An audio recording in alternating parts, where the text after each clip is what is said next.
Love finances, the other F word, and want to support the show? Become a patron by going to patreon.com/FTOFW. You'll get special features, a shout out on the air, and early releases. Or if you prefer, pick up some merchandise at financestheotherfword.com. As fantastic a CFP as Mel O is, as wonderful an attorney as I am, and as good as Stormy is at whatever it is he does, please do note that anything said in our podcasts are our opinions alone and are not meant to be taken as financial or legal advice.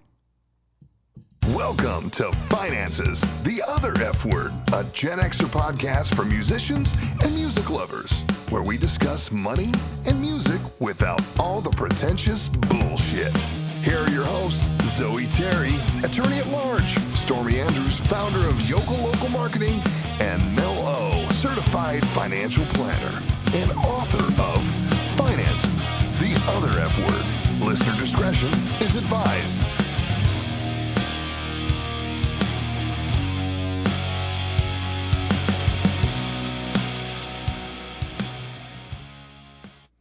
Hey guys, welcome to Finances, the Other F Word. Today I'm going to be interviewing Stephanie Magurno of THC Production. She is the COO here in Las Vegas. Hi guys. Hey, so we're going to be talking a little bit about, if you can't tell the title of the episode, weed money, but not in the extent that people usually talk about weed money. Since we have a situation where we have a couple states that have come online where they have approved recreational marijuana, and a lot of them have already approved mostly medical marijuana use, we're in this really weird gray area where we're in between it actually getting approved on the federal level. And we've spoken on this podcast before about FDIC insurance and the Federal Deposit Insurance Corporation and what they do. And we've also talked about and kind of touched on the situation that the cannabis industries are experiencing within Nevada, Washington, Oregon, Colorado, etc., as far as not being able to do normal business operations by putting their money into the banking system because it's technically considered money laundering. And of course, this ties into everything else that for business credit and those kinds of things when you can't actually get your money into the banking system. So we're going to talk to Stephanie a little bit about some of the challenges about running a business in the cannabis space and try to pick her brain about where she thinks the future of the cannabis industry is going. So Stephanie, welcome to the show. Thank you. And I would love to hear just a little bit about the challenges of actually running the lab, the marijuana lab that you guys have here in Vegas, and just the normal day-to-day operations of what it looks like as a COO in this sector. Sure. Well, there's a lot to talk about, that's for sure. It isn't like any other business that I've ever been engaged in. You know, if you work in the grocery industry, there's a formula. You know how many turkeys to order at Thanksgiving, and you have customers that come in, they buy things, you have certain margins.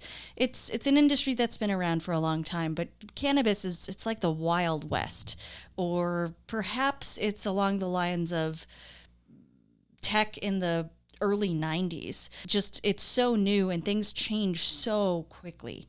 So one of the things that happens in our industry is that the consumer demand and pricing and product mix can change in a matter of months. Something that might be your top seller now, in 6 months you might be selling none of. And so why do you think that is? Do you think that's just normal consumer trends, like maybe they think a certain style of clothing is in now and out later, or do you think it's because palettes are changing since there's a flood in the market? What do you think that's because of? Well, since Nevada is, in particular Las Vegas, I should say, is heavily tourist. There are 43 million tourists a year that come here. And although there is a local marijuana consumer base for medical or recreational purposes, the fact that so many people are walking into a dispensary every day who see marijuana as an extension of the Las Vegas experience. I come here to see shows and gamble and do crazy stuff and smoke some weed. So they Sounds about right. Yeah. So people are not really familiar with it. So it's not necessarily a consumer base that is full of repeat customers who get more and more discerning. I'd say that we're seeing a lot of it has to do with certain products seeing a downward push in prices. So there's certain products that have become almost like commodities, meaning that they are bought and sold in a different way than, how would I put this? When I talk about something selling like a commodity, I mean that things like corn and soy, they're sold on the commodities market, which is a special sort of market for goods that are traded in huge quantities and scales. So in particular, vape cartridges, we've seen the prices be cut in half in the last The purchase year. prices. The purchase prices, Okay. yeah. And so we had a particular product, for example, that we were selling at a certain price point, and it was our biggest seller, and then we couldn't even get rid of it in a matter of months because prices dropped so dramatically in just such a short period of time. And that's ultimately a good thing for consumers to have, more cost-effective access to this product. However, in the case of cartridges, a lot of times the lower prices have unfortunately come at the expense of quality. So I would never encourage somebody to buy the cheapest vape on the market because it's probably got subpar materials and subpar hardware. But that being said, prices are going down all around, and that's good. It means, we can pay less and we can charge less to our customers who are dispensaries.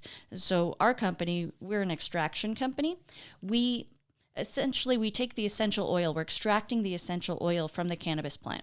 We are putting it into chocolate bars, gummies, tinctures, other products. So we buy from cannabis growers and we sell to dispensaries. Dispensaries are the retail stores that you could walk into, I could walk into, anyone can walk into and buy things. But the market definitely changes.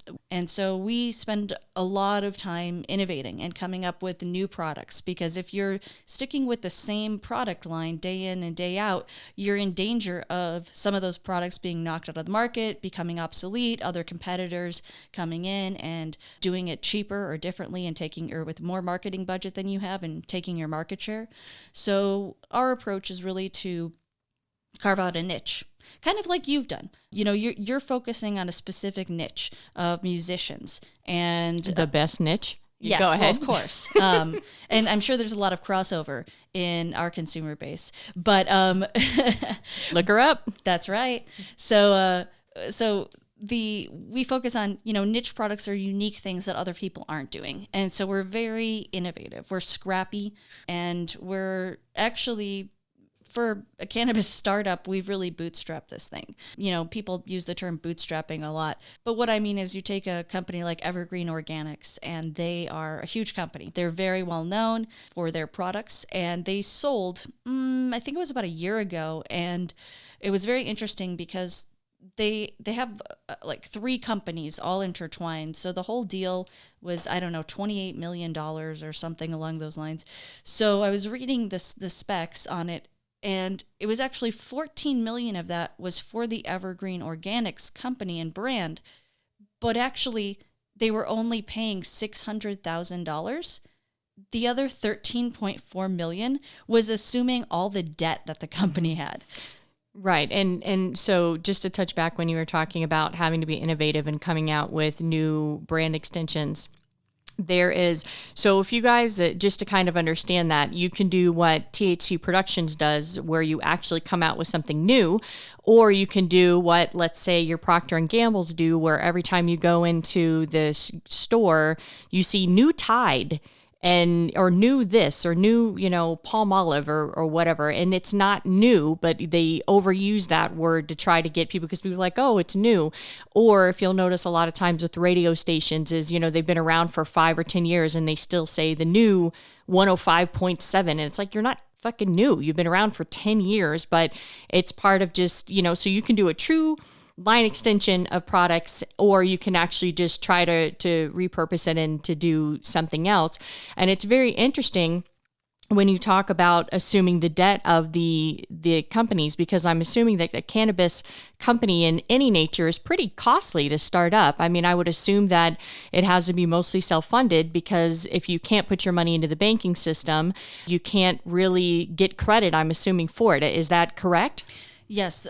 Most cannabis companies are funded by private individuals. You can't go to the bank and apply for a loan to start a cannabis company, which you could do if you wanted to start a restaurant, or you wanted to start an insurance agency or a real estate firm, or whatever it is that you're doing. You can apply for a small business loan, and you can use that to start your company. We can't do that. Cannabis is federally illegal, so banks are very restricted in terms of what they can do and how they can do it in dealing with cannabis companies. And this would be the same for credit unions.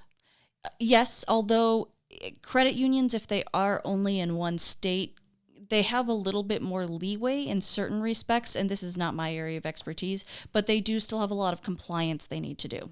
And we've talked about on this podcast before that credit unions are not FDIC insured, that they are actually under a separate, different type of insurance, which is the reason why I asked the question. So go ahead. Yes, so when you start it, it's got to be money that you have in the bank as a private citizen for the most part. And right now, just to give you an example, I know of cannabis companies that do what we do. They're extraction companies.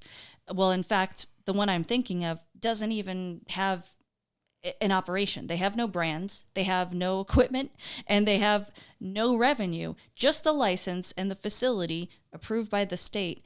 And they just sold for $4 million. Wow. So they're actually not even really a business. No. So all the things that you would normally go in and buy and look at a business, say their financials and their, revenue streams and stuff, none of that exists. None of that exists. Wow. But the number of licenses in Nevada is limited. In Washington State, I believe they have 1,400 licenses. In Colorado and Oregon also they haven't capped licenses. They have a lot. And so it's led to really an excess of weed. People think that, oh, you're a drug dealer, you must be rolling in the dough. Mm-hmm. That everyone thinks that cannabis is a cash cow and you just go to the barn and milk it every day. Like any other business, some businesses will succeed, others will not. Even if you look at all the big names of the publicly traded cannabis companies, and I'll explain why that is, how you could make money but not after taxes. But so coming back to this idea of how can you make money but not make money after taxes. So the individuals, we pay income tax based on what we make. And it doesn't matter if we feel like we can't afford it. It doesn't matter if, we might want that money that we are giving the federal government to go to groceries. We have to pay based on what we make. Businesses operate on a different basis. Businesses pay taxes based on their profits. So there's a difference between revenue and profit. If I am in the sandwich business and I sell a sandwich for $7, that's $7 of revenue. But the profit is the difference between my costs of making that sandwich and selling it to you and what I actually sold it to you for. If the bread and the lunch meat and the mayonnaise and the, lettuce that I put on it, or, impossible spam or something I put on it, if that all totals $3, and then the portion of the rent for my food cart is $1, and then the labor it costs to pay somebody to make that sandwich, well, okay, so now we're up to, let's say, $5. So my profit of that sandwich was $2. So if I'm a small business owner slinging sandwiches and my profit is $2, I pay the federal government taxes on that $2 for that sandwich. Well, in cannabis, it doesn't work like that. In cannabis, you only get to deduct some of your expenses because cannabis is federally illegal. So you're allowed to deduct as an expense things that relate to making the product, but you cannot deduct expenses that relate to selling the product because it's illegal. Like, give me an example. Yeah, so we make chocolate bars that are infused. So we get to deduct the cost of the cannabis we put in the chocolate bar, the chocolate, the packaging, the labor it took to make that bar. But we pay a sales rep a commission for the products that they sell to a dispensary. We have to pay a licensed delivery company to deliver those chocolate bars to the cannabis dispensary that's buying it from us. We have administrative expenses, like we have somebody that handles HR, or my portion of salary that deals with bookkeeping and administrative functions. All of that, we don't get to take that off as an expense. Specifically because it's considered a Scheduled A. Because it is federally illegal, yes. It's called 280E. That's the section of the tax code that relates to this. So that's a term that is thrown around in the industry a lot of like, oh, 280E, 280E. What they're talking about is the fact that you could have $1 million in revenue and you could have a loss for that year of $100,000. So you lost money. And if you were in any other business, you would not be paying income taxes to the government. But because you're in cannabis business, the government says, you had $1 million and your production costs were $700,000. So you need to pay us income tax on $300,000. So you lost $100,000 that year, but you're paying income tax as though you actually made $300,000. Because again, anything related to sales costs, administrative costs, or delivery of this product, the government doesn't consider that an expense that you can actually claim as an expense. So do you think if the cannabis industry was able to be approved by the government so that they could be legal in the eyes of the federal government, is there the assumption that as soon as that happens that the tax code will change to reflect the changes in the cannabis industry? Or is it more that they'll probably just be focused on passing it legally and then the tax code will come later? Because obviously if you can deduct less stuff, you have to pay more income tax. I would assume that obviously that's a bigger win for the government. So that actually opens up a whole different set of questions, which is an interesting topic. Well, at least if you're a business person, it is. Let's see if it's interesting to the musicians out there. Yeah. So basically, if the federal government legalizes cannabis, that sets off a whole series of actions. If they make it legal, then 280E taxation goes away. All the stuff I've been talking about goes away. And what you have is regular business taxation. And so that sounds like a great thing. And certainly every one of us in this industry would love to not have to face this tax, this incredibly upside down tax situation that is unlike any other business. However, one of the things that is unique about this industry is that it is federally illegal and it's legalized on a state-by-state basis. And that's actually created opportunities for companies like ours to even exist. Right now in Nevada, there are upwards of 150 licenses for, let's see, there are 60 to 70 dispensaries in the state. There are maybe 100 to 150 production licenses and maybe 150 cultivation licenses, i.e. growing licenses to grow cannabis. I haven't looked at the latest numbers, so take that with a grain of salt. But you get an idea of the number of licenses, and the state is not issuing any more licenses. It's a limited amount of licenses. But if you look at the grocery industry, there aren't a lot of grocery stores. If you look at the hardware industry, you've got Home Depot and Lowe's. At the grocery level, here in Nevada, we've got Sprouts, we've got Smith's, we've got Albertsons, Walmart sells some groceries. You have a limited number. And the licenses in cannabis, there are hundreds of companies that work in this industry in this state. And the only reason this is possible is because it's federally illegal. Once it's federally legal, big alcohol, big pharma, and big tobacco are going to come in and buy everything up. So in fact, it's created a unique opportunity for smaller businesses. And just like when I talk about big alcohol, big tobacco, big pharma, it doesn't mean that there will be no room for small businesses. Look at the resurgence of craft brewing, for example. There are all these little craft breweries that make beer now, or they're doing craft spirits. And when I was growing up, there was just Bud and Miller, and that's kind of all there was. But now there are all these unique and strands. Yeah, they've put a lot of work into making superior product, boutique, small batch, etc. So there will be opportunities for some smaller companies even after it goes federally legal, but it's going to change the landscape where there's going to be a small number that control the vast majority of the businesses. Which is pretty typical when big anything gets involved in anything. So then getting back kind of to not being able to put your money in the bank because it is technically still illegal on the federal level, what kind of, I don't want to say hardship, I will say not obstacles, I don't know, challenges. There you go. What kind of challenges specifically has that put, like maybe how has it affected your day-to-day operation, or how has it actually just affected the normal flow of business? How do you get around that? How do you work within that parameter that's set right now? I'll say that nothing makes me feel more like a drug dealer than rolling around with fat stacks of cash. And that's not an infrequent thing. So basically, most of our customers, our dispensary customers, they pay us with cash. Most dispensaries, they do not accept credit cards. And if they do, they've probably done something a little gray, in the gray area to do it. Most dispensaries, they get paid in cash. And so they pay us in cash. And then we pay, like our staff gets paid in cash. Our vendors get paid in cash. I mean, we have a payroll company. We pay our payroll taxes to the IRS, all of that, which the IRS, by the way, does not take cash.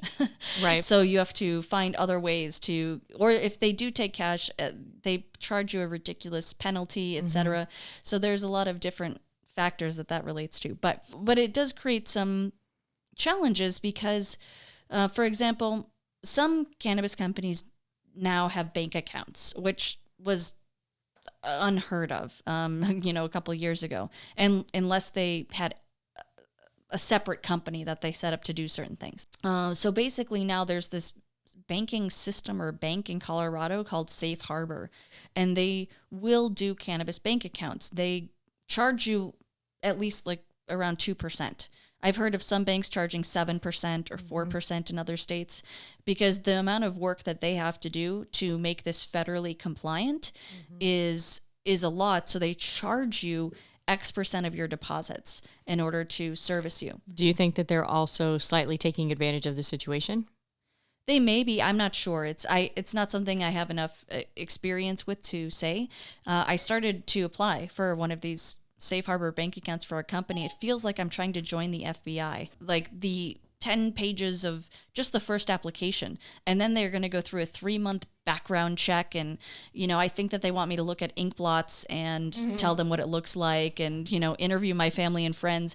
It's extensive. So we have some of our customers that want to pay us with a check, and so we've had to go through all kinds of financial arrangements because we don't have a bank account. We've had to go through financial arrangements to even make that happen, which again ends up costing us money. But with the cash, one of the things that maybe doesn't occur to people, I mean, it's not so bad to pay people with cash or whatever, but we have had some of our staff get their bank account shut down or their credit card get shut down from that bank because they're putting too much cash in their account. Someone I know that works with one of our vendors told me he's just an employee of this company. He has 6 bank accounts because after he got one shut down, he said, I'm never having this happen again. Yeah, and that goes back into what we talked about before about the whole money laundering situation where they're expecting the cannabis sector to pay taxes to the government as a business under the parameters they set, yet they make it so if they were to get the other half of the benefit of having a company, they can't do that because it's considered taking dirty money and making it clean, thus the whole money laundering. And we've talked about that in a previous podcast. And then also if you work in the cannabis industry, you pretty much can't work with somebody like Mel O. If I wanted to hire a and that CFP is correct. to invest my money for me, I couldn't hire Mel because CFPs aren't allowed to work with people in the cannabis business. Yeah, and it goes back to the licensing, not specifically so much the designation, but the licensing, that they're all federal licenses, and so that's where the issue comes in. And it's very frustrating for somebody like me who wants to help people in general with their money regardless, and just to not be able to do that. And that's why, anything, whether it's her book or podcast or whatever that can give people in non-traditional industries, including mine, insight into how to manage money and how investments work and how money works, it's very useful. Thanks for the plug, by the way. That was not rehearsed or practiced beforehand, but I'll take it. Yes, nor solicited. But Nor it's true. solicited. That's right. And she's completely sober, guys. So yeah. I don't even use THC, ironically.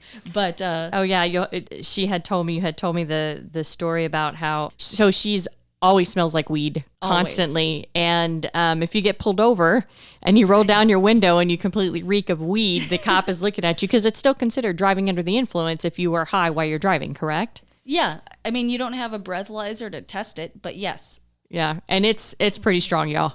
Yeah. Just so you know, I don't know if you've ever had a chance to go into any of the grow houses or the labs or do any kind of tours, but you will walk out reeking to high heaven of weed.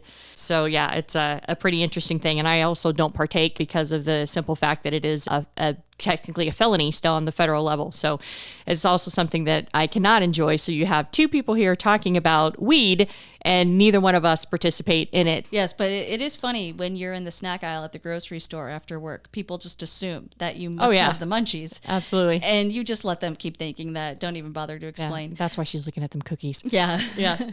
But I mean, I believe strongly in our product line, and it's made such a difference for a lot of people. We have two brands, one of which is called Experience Premium Cannabis, and we make a line of tinctures that we get so many emails and submissions through our website from people talking about how these tinctures have saved their lives. Tinctures, educate me. What is that for people who don't know? It's a little glass bottle, an amber glass bottle with a little rubber dropper at the top. It's okay. A few inches tall, and it's got a liquid in it. Wait, can you put THC in a liquid form and they can Yes. drop it in the mouth? Wow. All Yes. right then. So products like our tinctures, which are, people have written us and said it's the only thing that helps my X being my Whatever headaches, ails you. my migraines, my kids' seizures, my kids' autism.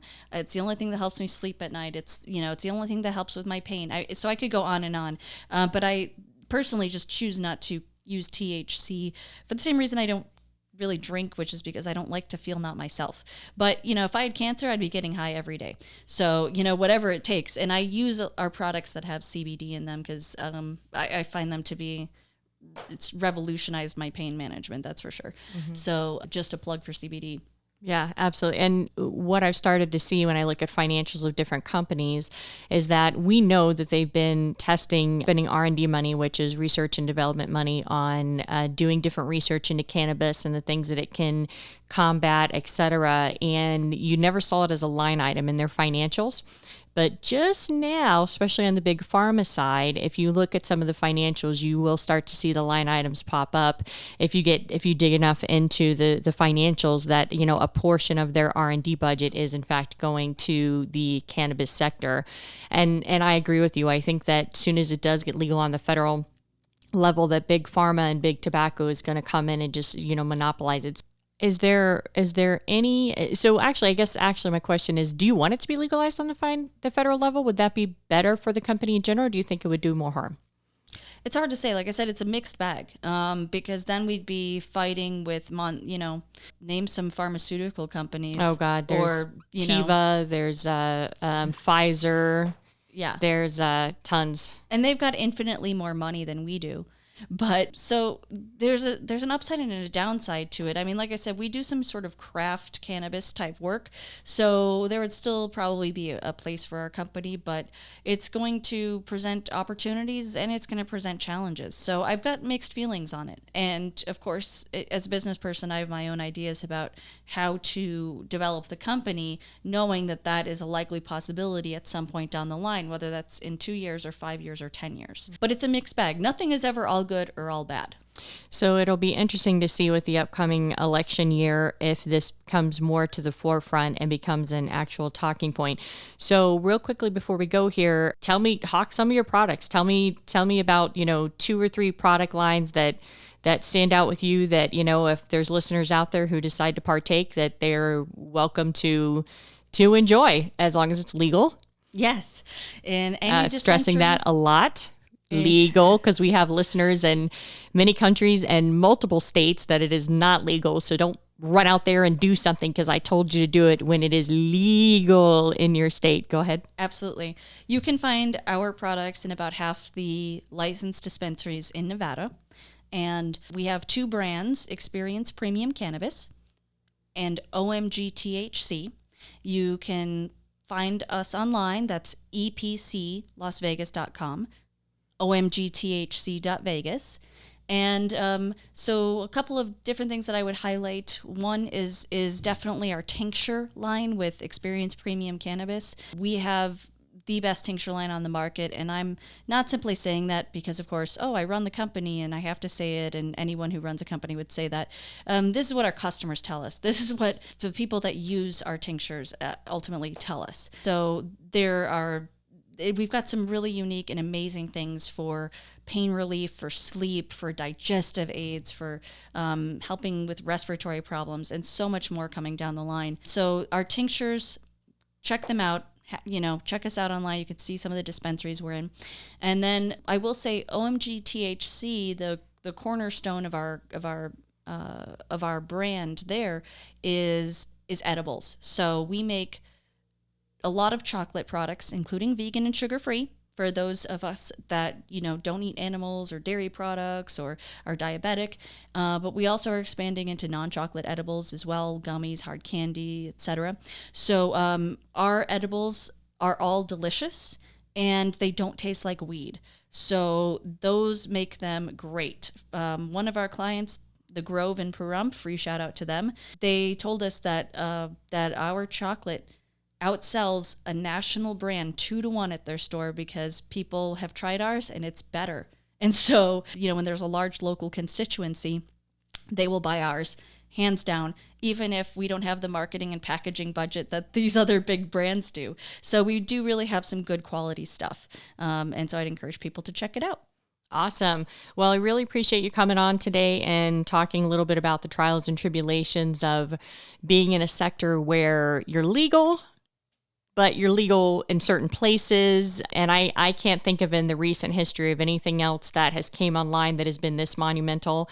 I know that as an Xer, when I was born, there was all this, make weed legal. And there was all this, kind of pipe dream stuff, and everybody kind of laughed it off. And now here we are finally so many years later that it looks like it. And my grandmother had a bout with cancer, and she is cancer-free now, thank God. And, for those of you who have had people in your family that have had cancer and have had to go through chemo, you lose your appetite and you don't want to eat, which of course the chemo makes you weak, and then that makes you weaker. Mm-hmm. And, my grandmother used the CBD side of it because the same thing. She didn't like the effect of THC in her body, but she found great relief from using the CBD side, and it actually helped her get her appetite back and allowed her to get through chemotherapy, thank God, to resolve the 2 separate cancers she had in her body, which is kind of a medical anomaly. So I'm really happy that my grandmother is cancer-free, and I think the CBD definitely helped her get through the process to be able to get better. So I really appreciate you coming on and sharing some of that information. Yeah, it was super great. And if you guys have any suggestions for the show, you can go ahead and email me at mel@hotmoongear.com, HOTMOONGEAR.com. And of course, you can follow us on social media at Finance is the Other F Word on Facebook and Instagram. And of course, our book is on Amazon. Finance is the Other F Word, another F word to love, with 10% of net proceeds going to Forgot Not Gone and Pause, providing animals with support.